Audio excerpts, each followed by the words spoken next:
እስቲ በገዛ ታሪክህ ግድግዳዎች በተገነባ ጠባብ ክፍል ውስጥ የታሰርክ እስረኛ እንደሆንክ አድርገህ አስብ። በየጊዜው ከዚያ ለማምለጥ ስትሞክር ራስህን በዚያው ወለል ላይ ስታመላልስና ያንኑ ስህተት ስትደጋግም ታገኘዋለህ። የልማዶቻችንን ምስጢር ለመረዳት ወደ ኋላ መመለስ አለብን፣ ለዓመታት ሳይሆን ለዘመናት። በጥንታዊው የነርቭ ሥርዓታችን ውስጥ አንድ መንፈስ አለ። እሱም በጣም ቀላል የሆኑ ፍጥረታት እንኳ የሚጋሩት በሽልማት ላይ የተመሠረተ ነው። ይህ ሂደት የማይለወጥ ባለ 3 ደረጃ ምት አለው፤ ቀስቃሽ፣ ድርጊት እና ሽልማት። እንጆሪ አየህ፣ ያ ቀስቃሹ ነው። እንጆሪውን በላህ፣ ያ ድርጊቱ ነው። አእምሮህ የስኳርና የካሎሪ ይዘቱን መዘገበያ ሽልማቱ ነው።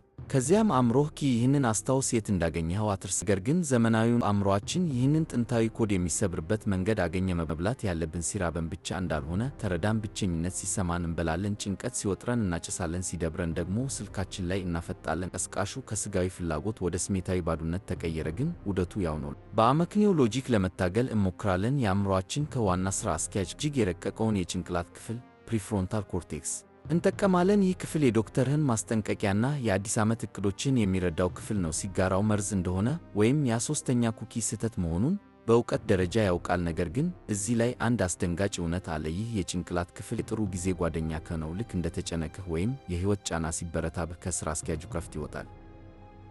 የመቆጣጠሪያ ማማው መብራት ይጠፋል። አንተም በጥንታዊ ስሜቶች ብቻ እንድትመራ በጨለማ ውስጥ ትቀራለህ። ቃል እየገባህ ለምን ልጆች ላይ እንደምትጮህ ወይም ለምን እንደገና ሲጋራ እንደምትለኩስ ምክንያቱ ይህ ነው። በአንድ የምርምር ማዕከል ውስጥ በአማካይ 6 ጊዜ ለማቆም ሞክረው ያልተሳካላቸው አጫሾች አንድ እንግዳ መመሪያ ተሰጣቸው። ዝም ብላችሁ አጭሱ። ነገር ግን አንድ ቅድመ ሁኔታ ነበረው። ሲያጨሱ እያንዳንዱ ቅንጣት ስሜት በጥንቃቄ እንዲከታተሉ ተነገራቸው። ለዓመታት የምታጨስ አንዲት ሴት ሲጋራውን ስትስብ አንድ አስደንጋጭ ነገር ተረዳች። በዚያ የንቃት ቅጽበት የሲጋራው ጭስ ለእሷ የእርካታ ስሜት አልነበረውም፣ የኬሚካል ጣዕም አለው። በዚያች ቅጽበት ከእውቀት ወደ ጥበብ ተሸጋገረች። ሲጋራ መጥፎ መሆኑን በጭንቅላቷ ብቻ ሳይሆን በአጥንቷ ውስጥ ተሰማት። ምክንያቱም ከድርጊቱ በትክክል ምን እያገኘች እንደሆነ በግልጽ አየች። ከልማዱ ጋር ተጣላች። የማይንድፉልነስ ወይም የንቃት ምስጢር ይህ ነው። ዝም ብሎ ተቀምጦ አእምሮን በኃይል ጸጥ ማሰኘት አይደለም። ያማ ሌላው ልትሸነፍበት የምትገባ ትግል ነው። ዋናው ቁልፍ የማወቅ ጉጉት ነው። የማወቅ ጉጉት በተፈጥሮ የሚክስና ደስ የሚል ስሜት ነው። ወደ መድረኩ መውጣቱ ነው። የሆነ ነገር የማድረግ ፍላጎት ክሬቪንግ ሲመጣ እንደ ትልቅና አስፈሪ ማዕበል ይሰማል። ነገር ግን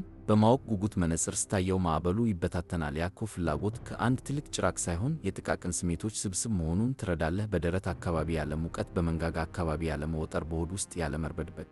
እነዚህ ጥቃቅንና ሊቆጣጠሯቸው የሚችሉ ስሜቶች ናቸው። አንተ ደግሞ ጥቃቅን ስሜቶችን ማስተናገድ ትችላለህ። የማወቅ ጉጉት ሲኖርህ ፍላጎትን መታገል ብቻ ሳይሆን ከውደቱ ሙሉ በሙሉ ትወጣለህ። ከእንግዲህ በጥንታዊ ባዮሎጂ የምትነዳ አሻንጉሊት አይደለህም። አንተ ታዛቢ ተመልካች ነህ። የጽሑፍ መልእክቱን ታያለህ። መኪና እየነዳህ መልእክቱን የማየት ፍላጎት ይፈጠራል። ግን ትታዘበዋለህ፣ ውጥረቱን ትሰማዋለህ። ፍላጎቱ ሲመጣና ውሎ አድሮ ሲጠፋ ትመለከታለህ።